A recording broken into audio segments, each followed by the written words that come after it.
It is Ryan Seacrest here. There was a recent social media trend which consisted of flying on a plane with no music, no movies, no entertainment. But a better trend would be going to ChumbaCasino.com. It's like having a mini social casino in your pocket. Chumba Casino has over 100 online casino-style games, all absolutely free. It's the most fun you can have online and on a plane. So grab your free welcome bonus now at ChumbaCasino.com. Sponsored by Chumba Casino. No purchase necessary. VGW Group. Void where prohibited by law. 21 plus. Terms and conditions apply.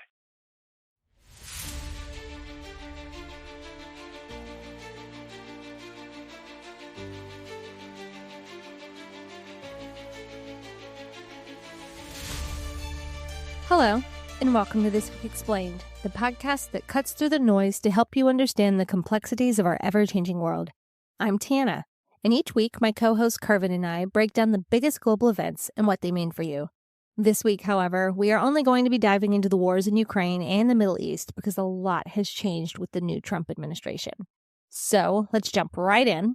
We've been following the conflict in Ukraine closely, and there's been a lot of recent developments. So let's start with the shifting strategies in Europe and the U.S. regarding Ukraine. So, Carvin, can you give us an overview of what is happening? Absolutely, and you are correct. The strategy for Ukraine is shifting. So we have Europe, which there's a move from providing unyielding support to now encouraging Kyiv to negotiate, but from a position of strength. And this change actually aligns with the U.S.'s evolving stance under President Trump's administration. He's pushing for a quick resolution to the conflict, and one that's probably not beneficial to Ukraine. Now, the Munich Security Conference, which started this week, is honestly a key venue where we're going to see a lot of these changes play out. European leaders are showcasing their military capabilities in which they can take a leading role in peace talks as they adapt to Trump's approach. And this is quite the departure from the Biden era, which the focus was actually just on long-term support for Ukraine. And what about the role of NATO in all of this? I mean, there seems to be a lot of concern about NATO's strength and unity. They make a great point, Sienna. The Danish Defense Intelligence Service did issue a stark warning. If Russia perceives NATO as weak, it could be prepared to launch a large-scale war in Europe within the next 5 years. That's what their assessment says. And this highlights just how critical NATO's unity and military readiness are in maintaining stability. Now, Trump has been very vocal about NATO members stepping up their defense spending. He's even pushing for a target of 5% GDP spending on defense. He's gone as far as suggesting that the U.S. might even withdraw from NATO if allies don't meet their financial commitments. Honestly, I mean, I don't think he's asking that much considering how much we spend. Yeah, absolutely. It's something that I agree with, that I believe. Look, this is on... Everyone needs to pay their fair. Yep, and it's on the European continent. This is a Europe issue. Right. We had that conversation about how the U.S. is laughed at now, and we kind of agreed with it. And I said, when you go overseas, you see this kind of stuff now that the U.S. is laughed at. But look, who's taking the lead on these negotiations? Here, in the Middle East, all these people, it's the U.S. Everybody relies on the U.S. Right. And quite honestly, if you're going to laugh at the U.S., don't rely on us. Then you need to pay more, honestly. Right, absolutely. So I'm all for ratcheting up the defense spending, and for the U.S. as well. Look, we're not safe just because we're on a continent across the ocean. Both oceans. Both oceans. We've got threats in Africa, Europe, Asia, all over the place. So we've got to up the defense spending as well. Now, some people might be surprised by that because they go, you spend $840 billion on defense.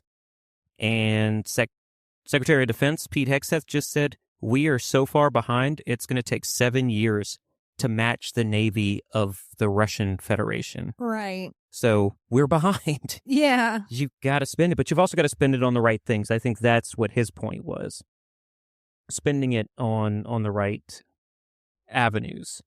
Now, look, do I think the U.S. should withdraw from NATO? Absolutely not. I think NATO provides a defense for the United States where we need it in certain areas that the U.S. military is at, protecting from terrorist activity and things like that. But look, I understand this has sparked a lot of concern about NATO's cohesion and whether Russia could exploit those cracks in the alliance. But here's my take on it.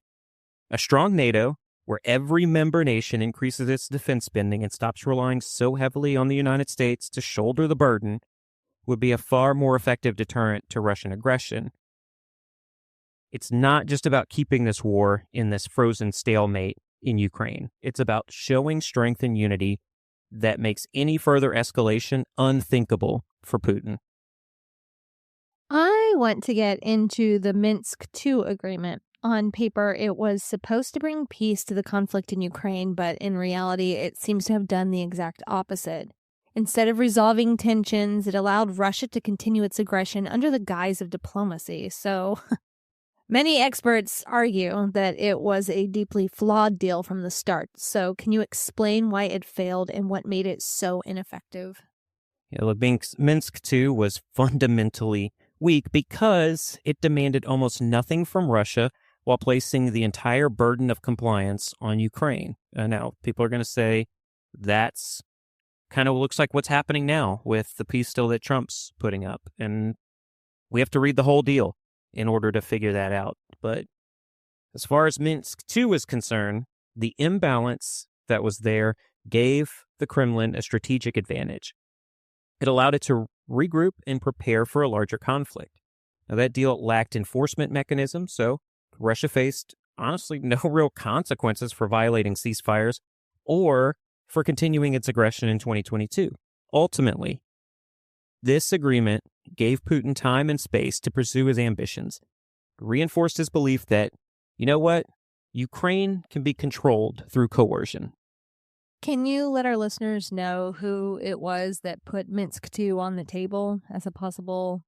Yeah, well, it was, so just like we're seeing now, it was a combined agreement with NATO members leading the way, and then Ukraine and Russia coming together. Now, at that point, Ukraine was absolutely devastated by conflict and by what Russia was doing, and so they had to agree to it.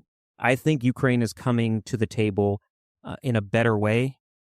In a better position. In a much better position in this one. And you're going to hear a lot of conversations about, well, this deal is all pro-Russia. Ukraine does not have to accept this deal. And I don't think, my assessment is, it is unlikely they are going to accept the initial agreement that we're going to see come out of the Munich summit this week. Very rarely do countries accept the initial agreement. Anyways, there's always a back and forth with it. I mean, this is a critical point. It seems like the agreement not only failed to stop the violence, but it also emboldened Russia to escalate its actions. And when you look at the broader implications, it's clear that this wasn't just a failure of diplomacy. It was a failure to hold Russia accountable for their special military operation. So, okay, what lessons should the U.S. and its allies take away from this experience? I mean, I think the key lesson is accountability. Any deal in this current state has to ensure Russia owns the consequences of its aggression. It's also vital to strip Putin of any hope that he can achieve his goals, whether through military force or what he really wants to do, which is through political manipulation, trying to install a new government into Ukraine. Finally, the West has got to recognize that Russia can accept failure, but only if the international community remains united and resolute. And supporting them in their new stance? Yes, yeah. Mm-hmm. You can't have cracks, because that is what Putin's going to be looking for. Those cracks in that alliance. Exploiting those weaknesses. And he can exploit it. Look for, I would say, Turkey, a country like Turkey. If there is a crack there, we know Putin's going to exploit that. And Turkey's looking to take over more leadership role in NATO right now. So that's going to be very, very interesting. It is worth noting, though, that Europe, in particular, needs to be very cautious about falling into that same trap again. So like I talked about, this is, what some are calling Minsk III, so very similar to the Minsk II accords. That would allow Russia to consolidate its forces again, but now along new borders with Ukraine, closer to Kyiv, and that's going to give Putin the opportunity to regroup and then launch another attempt to seize the capital in 3, maybe 5 years from now. Well, with that said, let's discuss the current U.S. administration's approach to ending the war in Ukraine, because we've talked about Minsk 2, and now we're talking about the potential for a Minsk 3. When did Minsk 2 come out again? That was because of the 2014 Crimea. Oh, okay. So it wasn't after Russia invaded Ukraine. Well, that was an invasion. So Crimea was Ukraine's. Russia invaded Crimea to take over. No, I'm asking if it was after this most recent invasion that happened in before 2022. Okay, well, that wasn't really clarified, Okay. so that's why I'm asking. Yeah, so I'll clarify just a little bit. Yeah. So 2014, Crimea gets taken over by Russia. They need a peace deal. That's the Minsk Accords 2. That peace deal comes through, and like I said, Ukraine was in a bad position because... And then they tried to apply it to the current thing? The current invasion, or is that what Minsk 3 is for? That's what what people are calling Minsk 3, which is... Okay, it just wasn't clarified very much in everything that you were saying, so I'm just trying to get to the bottom of it, because the way it was worded earlier, it just sounded like that's what they were putting on the table now. So, no, when people say that, oh, this looks like Minsk 3, like the Minsk Accords 3, it's the peace deal that Trump is putting on the table. Got it now. Okay, thank you. Sorry I was getting so short with you. And I'm like, I need you to specify here. I mean, I read about it. I read about it, but I can't remember because it was a while ago. It was over a decade ago. But the problem with it is, if you look back on it and see, like we were talking about, there is nothing in there that prevents Russia from doing it again. Right. The thought was... And that's why they came back and did it in 2022. Yes. Okay. So Okay. The thought at the time... We got to the bottom of your gibberish. I'm so excited. But the thought at the time was that Putin's not going to do this again. Yeah. He just wants Crimea. That's it. That's all he wants. Yeah. And so that's why, leading up to 2022, we were all talking about, Putin's going to do it again because he used the Crimea invasion in order to get that Minsk 2 Accord to prevent Ukraine from getting into NATO, prevent Ukraine from having a defense mechanism to stop an attack. Okay. All right. Well, I'm glad we got to the bottom of that. Yeah, finally. With all of that said, let's discuss the current U.S. administration's approach to ending the war in Ukraine. There's been a lot of talk about finding a quick resolution, but obviously that's going to raise some concerns about whether speed is being prioritized over substance. Yeah. So how does the administration's strategy align or conflict with the lessons of Minsk 2? Have they changed anything, or are they just slapping a new number on it, another Roman numeral at the end? Yeah, I really think that we're going to get to a Minsk 3. But look, this Trump administration has a chance to break that cycle of war and then the so-called peace that happens. But like we've been talking about, got to avoid the mistakes of Minsk 2. Do I think they're going to agree to a deal that is equal for Ukraine and Russia? Absolutely not. We are at the point in this conflict where I think just that's impossible. But I would caution that just getting out a rush deal to stop the conflict compromises Ukraine's sovereignty, and then it emboldens Russia. So it's a win-win for Russia to get this done quickly. Now, the focus should be on ensuring any agreement denies Putin the ability to regroup or achieve his goals incrementally over the years. Now, once again, do I think that is what the final outcome of this deal is going to be? No. I don't. With Trump being like, I'm going to buy Greenland. I could go in there and get, we're changing it to the Gulf of America. And go get Canada. We might invade Canada. We don't know. And then he might go in, what's the canal? The Panama Canal? Panama Canal. He wants that to be in the control again. He's just saying things. Yeah, and look, we're talking about these agreements. All the ones that we talk about today, Trump had no influence over. Now, I think he says he had influence over the ceasefire in Gaza. Right. He wasn't president at the time, so any of his involvement in that would be outside the purview of the presidency of the United States.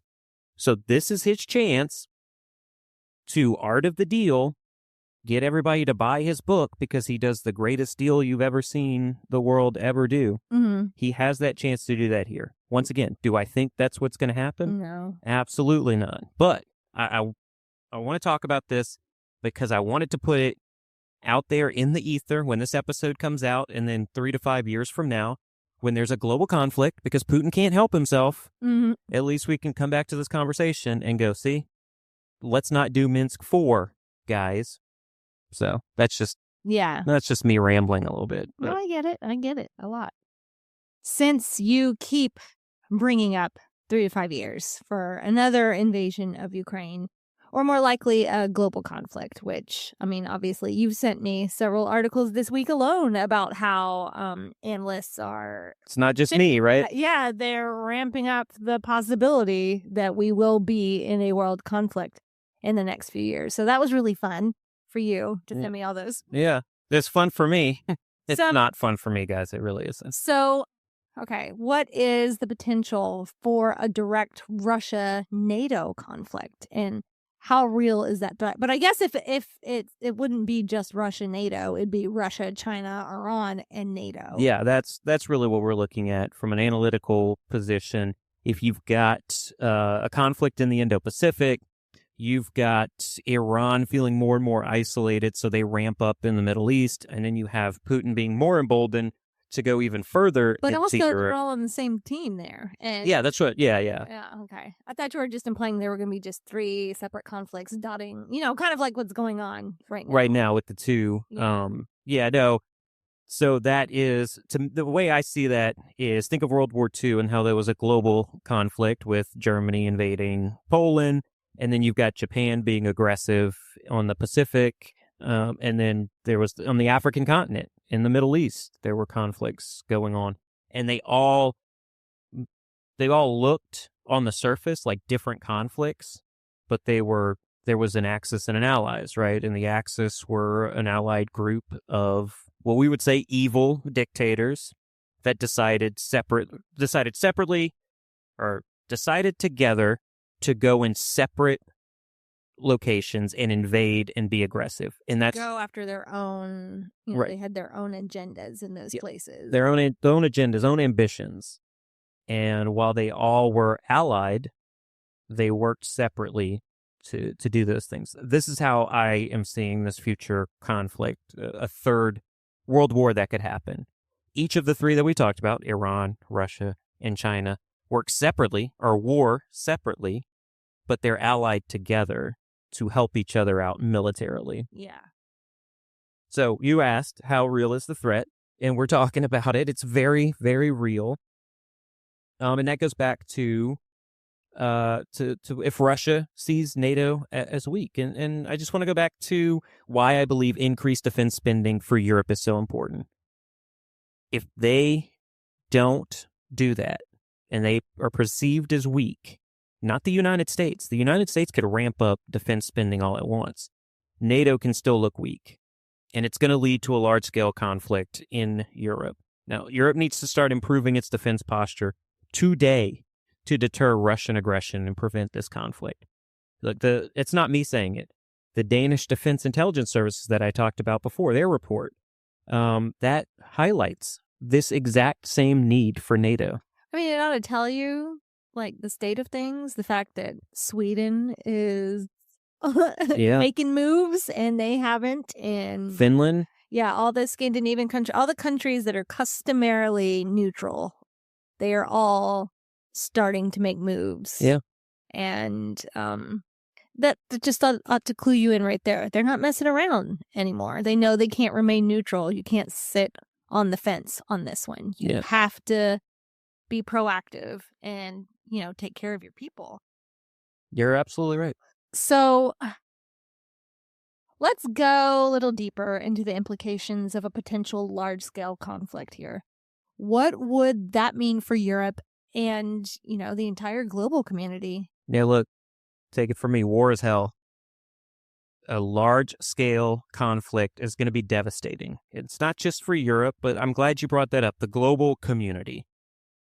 It's going to lead, first of all, to a massive humanitarian crisis, not just in Europe, but everywhere. It'll disrupt global markets, and then, honestly, it will draw in other nations. It's not going to be just NATO and China and Russia. It's going to be global. Everyone's going to have to pick a spot in this conflict. That's going to escalate into a much broader conflict. Now, the economic and political stability of Europe is going to be severely tested. And I know it already is, but it's going to be far worse. The ripple effects of that is going to be felt everywhere. It doesn't matter where you're living. You're going to feel it. All of this, at the same time, there could be an ongoing conflict in the Indo-Pacific that other Western allies, New Zealand, Australia, Japan, are focused on and are involved in. Given these stakes, what role do you see for diplomatic efforts moving forward? Do you think we can just have a little conversation and hash it out? I mean, yeah, diplomacy is great. It should be what everybody works towards, but it's not working. It is not working. We aren't quite evolved there yet. We still have that little part of our brain that likes to fight. Yeah, and look, this was part of the Enlightenment. The theory of the Enlightenment was that a great war would come and kill millions of people, and then we would figure out that, oh, this doesn't need to be happening, and stop warring. We've had those. So before the Enlightenment, we didn't have World War I. We didn't have World War II. So World War I happens. And after that's finished and the peace agreement comes into effect, everybody goes, okay, we got that out of our system. We're good. We're not going to have another war. That World War I caused World War II, if you look at it historically. Hitler used World War I and the bad deals that were made for Germany to invade Poland and reclaim that German Aryan nation DNA. That's what he used, the agreement for World War I. That caused World War II. When that finished, everybody said, okay, we got that out of our system. No more wars. Then the Korean War, the Vietnam War, the first Gulf War, the global war on terrorism. We have not stopped warring. The Cold War.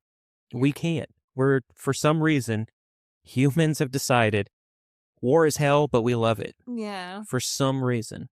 I know. Yeah. Oh, sorry. I'm off my soapbox. Yeah. No, it's okay. It's okay. You got feelings. Yeah. Feel those feelings. It's okay. So, yeah, we were talking about diplomacy. Sorry. That's to stop. I forgot what I asked. So I was thinking, I'm like, I hope he can remember where we were. I mean, you guys probably won't be able to tell because he'll edit out the gap, but we were sitting here for a good it's a good minute. We're trying to figure out, wait, what are we talking about? So we're talking about diplomacy and how diplomacy is not working. And so that's why military readiness is the most important form of deterrence right now. So here's how I think of things. Putin's talked about how nervous he is about NATO being on the doorstep of Russia. So give him something to be nervous about. Build a strong defense. Let him know that if he attacks, there are going to be consequences to him and the Russian Federation. Now, I say all that, but I do believe diplomatic channels must be kept open in order to de-escalate tensions. So you build up those defenses. Let's say NATO puts nuclear weapons right on the border, right? That's going to scare Russia. Keep the diplomatic back channels updated. But also, I mean, he's already using the fact that he's worried about, NATO being on his doorstep to, continue the production of nuclear weapons on his end. So, I mean, what can we do to actually scare him? Because I know he's actually more or less just using this as an excuse to continue the development of these weapons. So, I mean, isn't that what we should be trying to scare him about, is the production of these weapons? Yeah, I've said it before, right? I was like, so what do you do when a bully continues to threaten you? At some point, you got to go, Go for the nuts. Go for the nuts, yeah.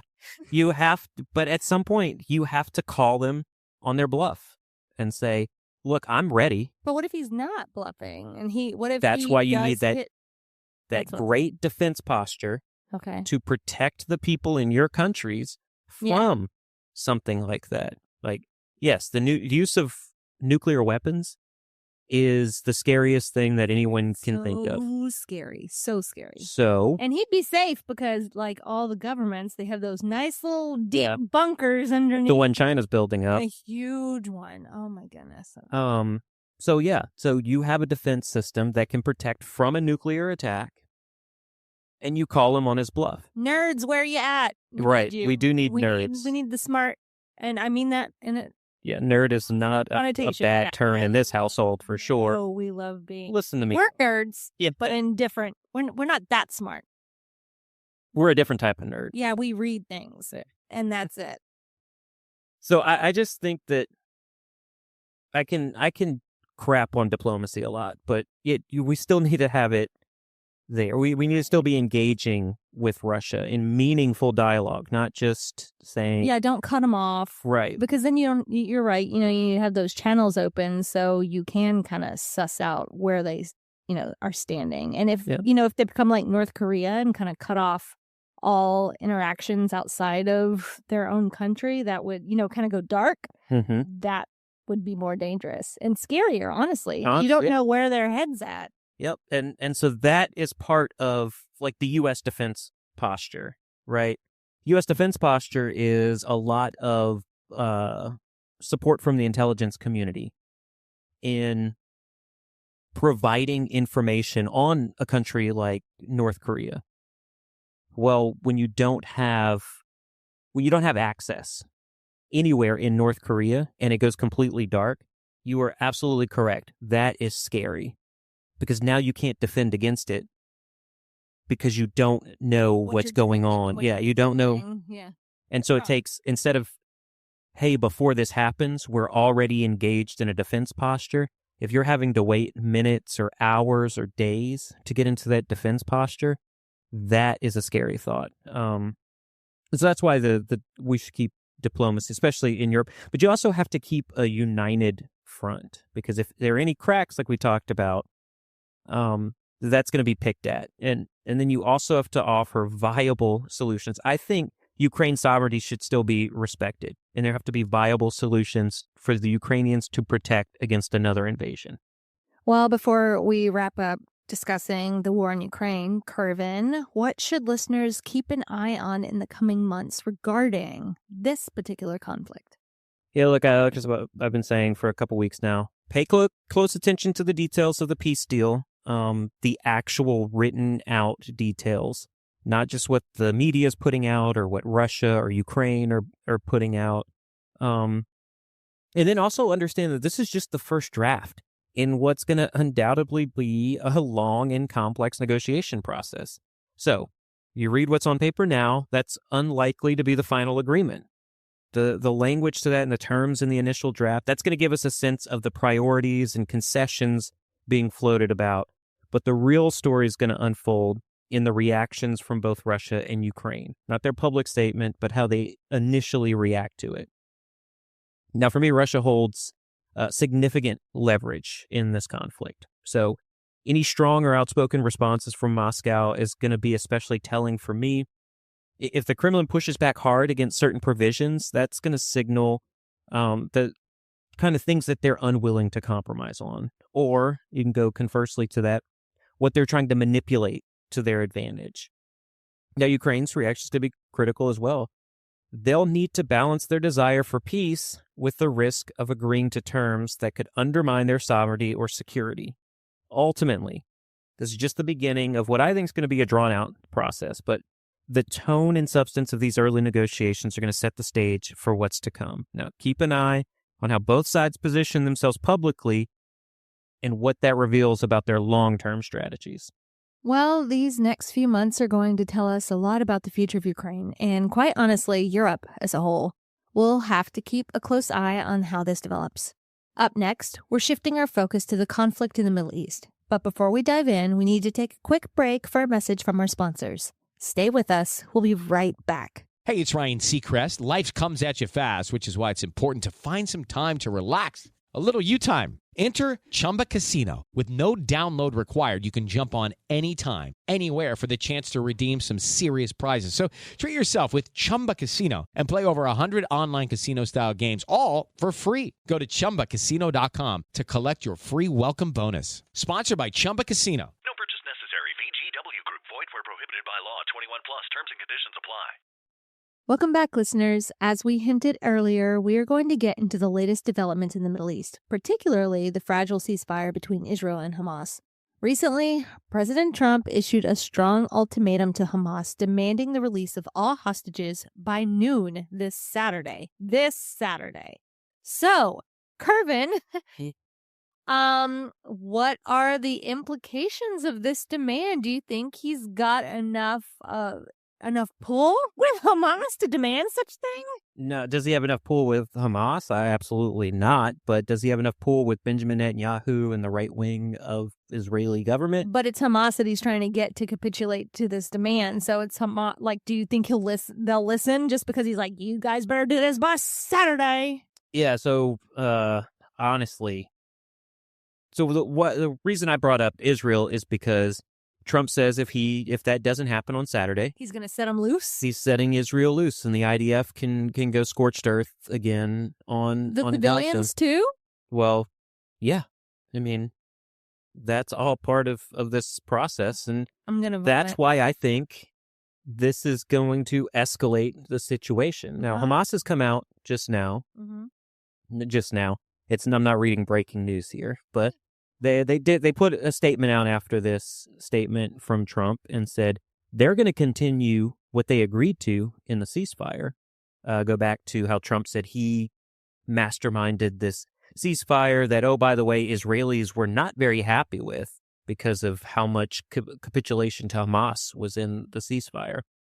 They're going to stick to the ceasefire and continue to release hostages. I mean, legally, that's all they have to do, right? Correct, yeah. So, I mean, what about does he is he allowed to just demand this and go back on the ceasefire? Because then that just means it sets a precedent where yep, you're absolutely right. Any subsequent ceasefire for any future conflicts, somebody can just come out of the gate and just say, if you don't do this, which was not on the ceasefire, if you don't do this by this time, we're just going to throw it in the bin. Yeah, I think the interesting question is you asked, is he allowed to do this? I mean, right. We're all allowed to do whatever. I could say on this podcast, stop the ceasefire now and go after. Now, don't you say that. No, I would not say that, but is he allowed to? He can say whatever he wants as president of the United States. And he can say he's going to offer Israel even more support. This is what he does, right? We've seen that. It's been abundantly clear. We talked about it before. We talked about Trumpisms or Trump-hyperbole even before the election, because that's what he does, not just as president, but as a person. Mm-hmm. He says these things. And what he's trying to do, and we saw it with tariffs, we saw it with issues at the U.S. southern border. What he's trying to do is say the most extreme thing and get the other side to either do what they were supposed to be doing the whole time, which is, in this case, what I think, and I know I'm going down whole rabbit hole here, but stick with me. So what he's doing here is there was some confusion that Hamas was going to stop releasing the hostages. For several reasons. One, they still didn't have enough live hostages to release. There was also some people upset with the way they were releasing hostages on a stage, parading them around as cattle to be given back to the Israelis. And I think that is where this pressure is coming from. Trump wants Hamas to stick to the deal as it was written and stop doing all of these public displays. Right. And parading people around. I think that's really what he's trying to get to. And so Hamas is saying they're going to stick to the deal. They're going to keep releasing hostages. I think that's going to appease the Israelis, and that if you appease the Israelis, and Trump can look like he championed something, then that looks good for him as well. Right. So is this going to work through the continuation of this ceasefire? That remains to be seen. Yeah. It's a bold approach. There's just scary. Yeah. I mean, it's scary for the hostages. People, I mean, not just the hostages, though. Just Palestinians. Yeah, I know. And I know. So when we say, oh, this is so scary for the people, I think people typically think we're talking about the Palestinians and the people of Gaza. Right. Because their homes are getting bombed. But the hostages, or the remaining hostages, could be punished for absolutely. Any sort of... Yeah. Yes. So there's fear of them as well. So it's not just about Palestinians, and it's not just about Israelis or just the hostages. It's a culmination of the entire Middle East, which is fractured, and it's on the verge of collapse. And I think that's worries me a lot, because we're talking about U.S. taking over Gaza and Trump saying, well, no U.S. troops are going to be there. Well, that area is inevitably going to collapse because it's the Middle East and it's Gaza. Like, yes, it's a great oceanside resort, but it's bordered by Egypt, Jordan, Israel, Iran's over there, Syria's around there, Lebanon. These are not the most stable nations in the world. And you're going to say no U.S. troops are going to be there? I'm going to push back on that, because there's going to come a point where you're going to have to protect the people who are living there. And if the U.S. controls it, that's U.S. troops. Right. That's who's going to have to do it. And so that's my worry in all of this. Now, like I said, Hamas has pushed back against this ultimatum. They've emphasized that progress can only be achieved if both of the sides commit to the ceasefire. Now, the question right now, I think on everyone's mind, is whether Trump's high-pressure tactics are going to yield any results, or are they just going to exacerbate the tensions in the region? He's gambling, but he's a gambling man. That's what he does. So we're going to find out in the next maybe week or so, probably, what the Middle East is going to look like and how the outcome of this is going to shape the next phase of this conflict. What do you mean the next week? I'm saying by this weekend. Well, yeah. Yeah, it's just, how things don't happen that quickly. So Saturday comes. I don't know. It happens pretty quickly. Well, remember when Iran had that swift retaliation on Israel? This is not the same thing. Two different things. Well, okay, so obviously, I mean, it was never really a strong ceasefire to begin with, but now we can see that the ceasefire between Israel and Hamas is hanging by a thread. Yeah, and it goes back to what? Neither side fully trusts the other. Understandable. They never got to the root cause of the problem. They just slapped a Band-Aid on a shotgun blast. Right. Which I say, I know it's Band-Aid on a bullet hole, but shotgun blast wide is much wider. Much more damage. Much more. And so Hamas is delaying hostage releases. That's one side of it. That makes Israel claim violations. So they claim the violations and already tabulating the scores here.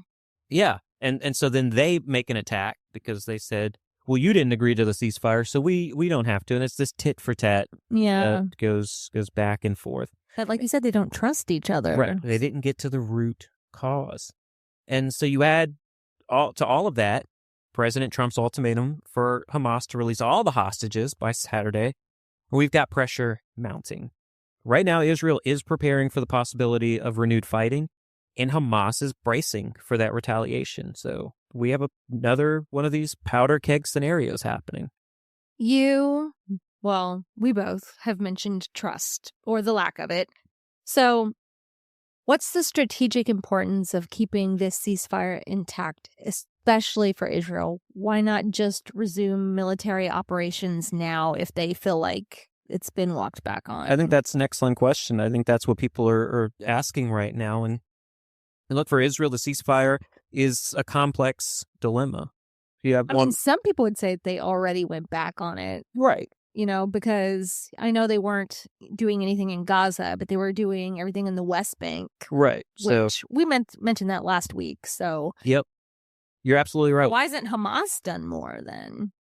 As far as retaliation, Yeah, or I think they went back on it. Hamas. There's just so many things at play here, and it's if they both claim the other one has already walked back on the ceasefire, why isn't there more? And I think that's on? part of why Trump feels emboldened to say what he's saying. Because Hamas is in no position to do anything. Their leadership is decimated. Iran's isolated, and they're not funding anything. Yeah, anything they've tried to do in the last year has not gone so well. Yeah. And so now you have the people of Gaza returning back to their homes. You've got Hamas trying to, do something with the chaos that's going on in the area. There's just no capacity for them to do any retaliation.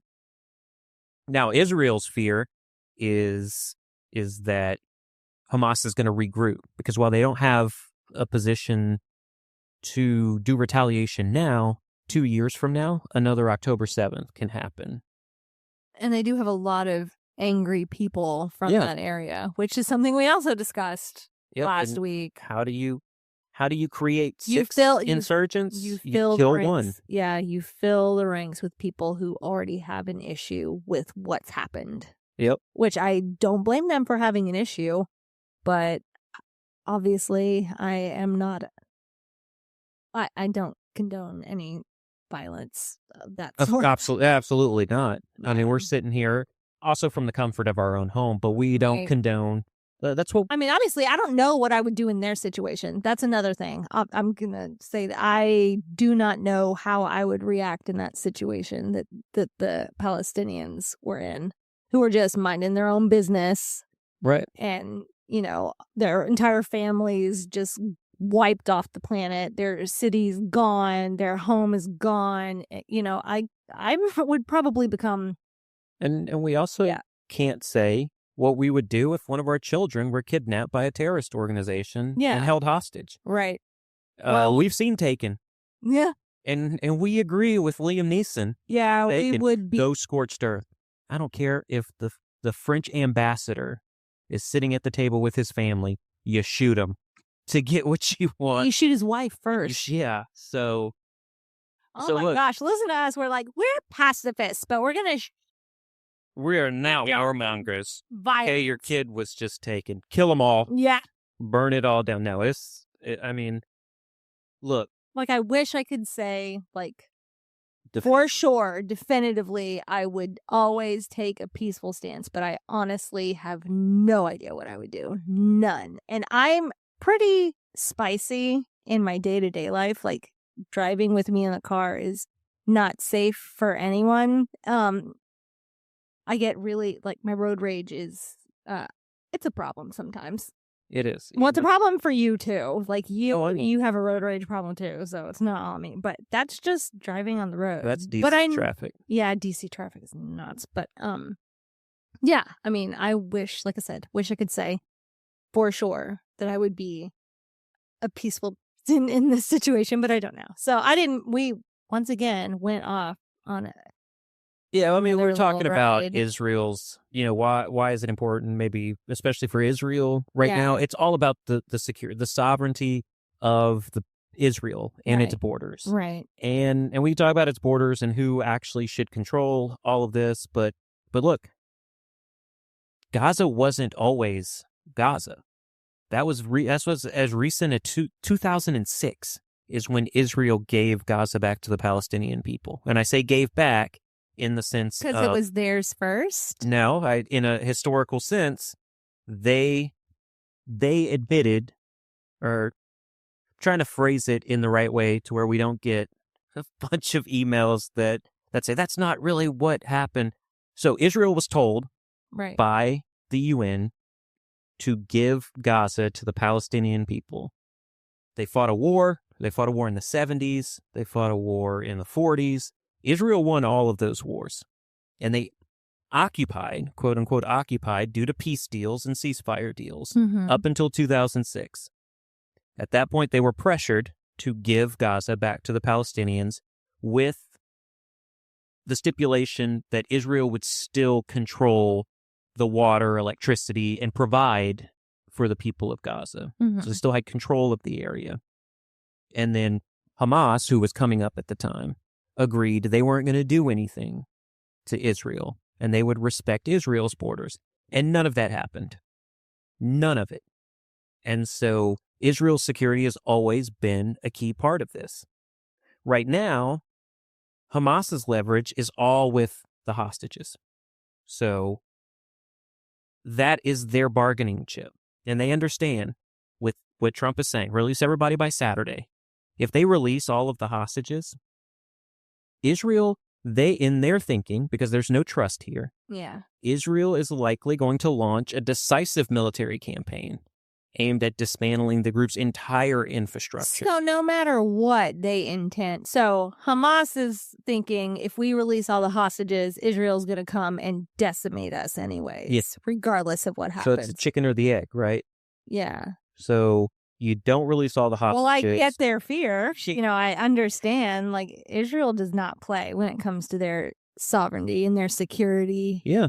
I totally get it. And so it goes back to what? The trust issue. Yeah. And I don't have an answer. Yeah, we don't know what's going to happen. Like, I don't have a solution for that. Like, how do you get these two to trust each other? I mean, if somebody keeps doing something to you and then says, trust me, bro, and keeps doing it, how long do you have to wait until you trust that person? How many times, what was it? How much disrespect do you tolerate before you cut someone off? And the guy answered, how much poison do you take before you? Right. I mean, yeah. How do you do it? I don't know. And that's trying to put Western ideals onto Middle Eastern problems. We are not diplomacy experts at all. We're just flying by the seat of our pants. Yep. Okay, so we need to get back to the... Maybe focus a bit. Focus. I don't know what is with us today. We just want to ramble. Yeah. I mean, obviously, like I said, it makes sense why they would be so nervous. But we do need to shift focus a bit. And like you said, just focus in general, honestly. Yeah. There's another player in the background here, and that is Iran. Mm-hmm. So how does Iran fit into this equation, especially as it becomes more isolated on the global stage? Yeah, look, their recent setbacks have yes, helped. It has not helped Iran, and we know Hamas is a proxy for Iran. There are other militant groups in the region as well, so their role is significant, even though they're isolated. Now, Iran's economy, on the other hand, is under intense strain from sanctions that were put on it, its proxies facing setbacks, and then its regional influence is being challenged all over the Middle East. That isolation that you discussed puts Iran in this very precarious position. So the question is whether Iran's going to concede to the pressure in the region and recalibrate its strategy, or are they going to lash out like a cornered animal using maybe asymmetric tactics to remain relevant in the Middle East? That is a fascinating analogy, like a cat in a corner fighting to stay in the game. So what might that look like in practice? How could Iran respond to its isolation, and what would that mean for the Middle East? Look, if Iran chooses to fight back, we're going to see an escalation in conflict in the Middle East. What they probably will do there is ramp up support for Hamas, Hezbollah, militias in Iraq and Yemen, all proxies. They'll do some cyber attacks and then threats to shipping lanes in the Persian Gulf. That's also on the table. Essentially, Iran could try to destabilize the region to remind the world, hey, we're still relevant. On the flip side of that, Iran does have a decision here. It can recalibrate, and we might see that happen. We might see them quietly reduce their support for the proxies in the region and focus on internal stability. Wouldn't we all love that? A focus on your own people. Worry about yourself. Right. But historically, Iran has leaned toward the former, toward escalation. when it's kind of cornered or isolated like this. Well, that's what cats do. They don't. Yeah. They freak out. Can't keep retreating when they're in the corner. Yeah. Okay, so if Iran escalates, what does that mean for Israel and its current strategy in Gaza? Does this shift Israel's focus? I mean, I know they're pretty adept at fighting wars on multiple fronts or conflicts on multiple fronts. Are they just gonna lean back into that, or? Well, I mean, it complicates things for Israel. That's for sure. So if Iran escalates, then like you said, Israel is going to find itself once again fighting on multiple fronts. Brought up a great point. They've been doing that, and so they're very skilled at it. They were fighting Gaza, Lebanon, but in this case, they would then even have potential cyber warfare, maritime threats, and that's going to stretch Israel's military resources and force it to prioritize. Right now, Israel's focus is on neutralizing Hamas and securing its borders. But if Iran becomes even more emboldened, that could force Israel to widen their scope, even go after Iran personally. That's why Israel's so keen on maintaining U.S. support, strengthening ties with regional players like Saudi Arabia and Jordan as well, try to be the ally for countries in the Middle East. Well, speaking of regional players, how does Iran's isolation impact its relationships with countries like Saudi Arabia? Are we seeing any shifts in alliances or strategies? Yeah, absolutely. Iran's isolation has pushed some Arab states closer to Israel. That's particularly through a U.S.-brokered normalization agreement, the Abraham Accords. And so now that Donald Trump is back in the White House, we're going to see more of that. Saudi Arabia, for example, has been very cautious, but it is inching toward closer ties with Israel. That's partly because it wants to counterbalance Iran, because Iran's proxy in Yemen, the Houthis, continue to direct attacks on the Kingdom of Saudi Arabia. Now, I will say this. The dynamic here is fragile. So if Iran escalates, that could force these countries to reassess their positions of quietly supporting Iran while publicly supporting what the U.S. is doing. So what we have here is the Middle East is a geopolitical chessboard. Every move Iran makes has ripple effects that are felt across the region. Let's bring this back to Hamas for a moment. If Iran is feeling the squeeze, does that trickle down to Hamas? Like, how dependent is Hamas on Iranian support? Especially now, since, like you said, their leadership has been decimated and their numbers have dwindled, and so... Yeah, they're in no position to retaliate. Hamas is Iran, and Iran is Hamas. Hamas relies very heavily on Iran for funding, for weapons, for training. If you take Iran out of the calculation, there is no Hamas. So, if Iran's resources are stretched, then Hamas is going to face challenges in maintaining its own operations. Now, that said, look, Hamas does have other sources of support they can go to. Qatar and Turkey. So, I said Hamas is Iran. They're not entirely dependent on the regime. But any reduction in Iranian backing would weaken Hamas' ability to sustain a prolonged conflict. That's why Israel and its allies are real keen to keep the pressure on Tehran. So to sum it up, we have a fragile ceasefire, a cornered Iran, and a region on edge. So what should we be watching for in the coming days and weeks? First of all, eyes on Saturday, that Saturday deadline for the hostage. So all I'm trying to say is I think we have the potential to return to the conflict in the Middle East. Right. And if that happens, Iran's response is going to be critical to watch. Is Tehran going to choose to escalate through its proxies, or is it going to adopt a more calculated, restrained approach?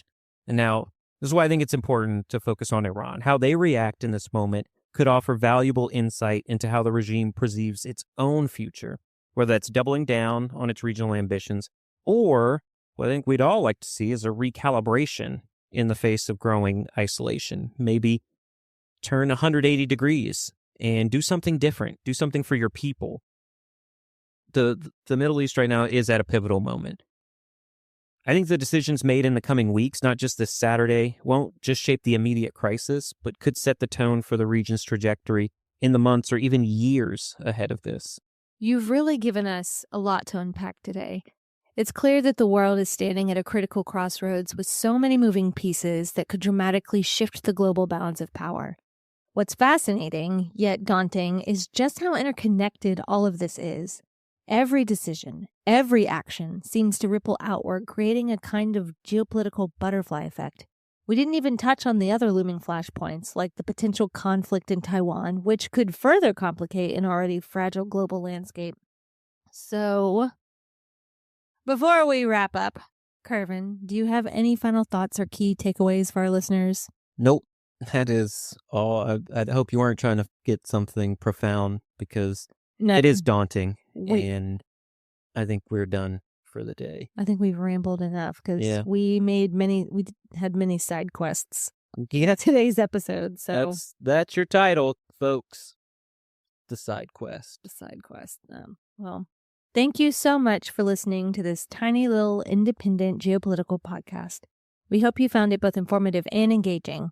If you have any feedback or suggestions for future episodes, please let us know.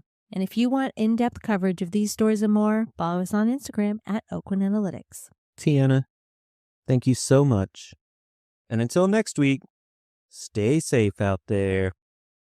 This podcast is a production of Unfiltered Studios. If you would like to know more about joining Unfiltered Studios, please visit our website at unfpod.com for more information. Hello, it is Ryan, and I was on a flight the other day playing one of my favorite social spin slot games on chumbacasino.com. I looked over at the person sitting next to me, and you know what they were doing? They were also playing Chumba Casino. Everybody's loving having fun with it. Chumba Casino is home to hundreds of casino-style games that you can play for free anytime, anywhere. So sign up now at chumbacasino.com to claim your free welcome bonus. That's chumbacasino.com and live the Chumba life. Sponsored by Chumba Casino. No purchase necessary. VGW Group. Void where prohibited by law. 21 plus. Terms and conditions apply.